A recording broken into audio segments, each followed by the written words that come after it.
بسم اللہ الرحمن الرحیم۔ السلام علیکم پیارے بچوں، میں ہوں آپ کا دوست عبد الرحمن۔ آج کی ہماری کہانی کا عنوان ہے بادشاہ اور آدمی۔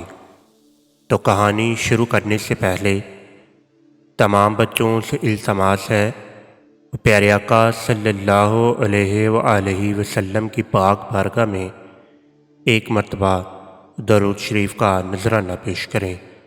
الصلاۃ والسلام علیک یا سیدی یا رسول اللہ وعلی آلک واصحابک یا سیدی یا حبیب اللہ۔ ایک چھوٹی سی ریاست پر ایک بادشاہ حکومت کرتا تھا۔ اسے شکار کھیلنے کا بہت شوق تھا۔ ایک روز بادشاہ اپنے سپاہیوں کے ساتھ شکار کھیلنے نکلا۔ راستے میں اسے ایک آدمی نظر آیا جو لکڑیاں کاٹ رہا تھا۔ قریب ہی ایک گدھا بندھا ہوا تھا اور ایک جھونپڑی بھی نظر آ رہی تھی۔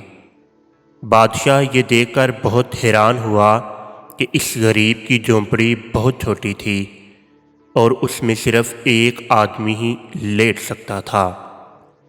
بادشاہ کچھ دور تک گیا تو اچانک تیز آندھی اور طوفان شروع ہو گیا۔ بادشاہ کے سپاہیوں نے فوراً اسے واپس جانے کا مشورہ دیا، لیکن بادشاہ نے کہا کہ تم سب واپس چلے جاؤ، میں تو اس آدمی کی جھونپڑی میں رات گزاروں گا۔ یہ سن کر تمام سپاہی حیرت زدہ رہ گئے۔ ایک نے کہا کہ بادشاہ سلامت، اس جھونپڑی میں مشکل سے ایک آدمی رہ سکتا ہے، آپ ہمارے ساتھ واپس اپنے محل میں چلیں۔ مگر بادشاہ اپنی بات پر قائم تھا۔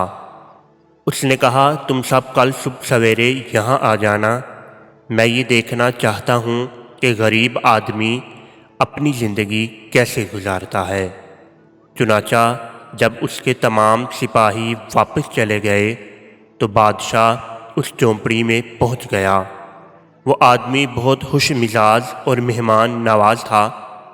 اس نے بادشاہ کا بھرپور استقبال کیا، اسے گرم دودھ پیش کیا جو اس کی پالتو بکری کا تھا۔ پھر اس نے بادشاہ کو کچھ پیاز کے ساتھ ایک سوکھی روٹی دی جو بادشاہ نے کسی نہ کسی طرح کھا لی۔ پھر اس نے بادشاہ کے سونے کا انتظام کیا۔ چونکہ جھونپڑی میں صرف ایک بستر تھا، اس لیے وہ خود باہر گھاس پر اپنے گدھے کے قریب سویا اور بادشاہ کو بستر پر لٹا دیا۔ پوری رات بادشاہ کو نیند نہیں آئی کیونکہ اسے اپنے محل کے نرم بستروں پر سونے کی عادت تھی۔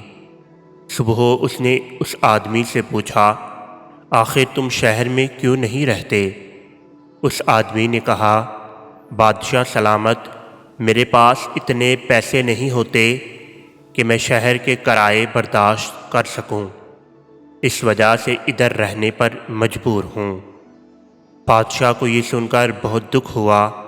اس نے فوراً اپنے محل کا ایک کمرہ اسے مفت میں دینے کا حکم دیا اور شاہی خزانے سے اس کے لیے ماہانہ وظیفہ بھی جاری کروایا۔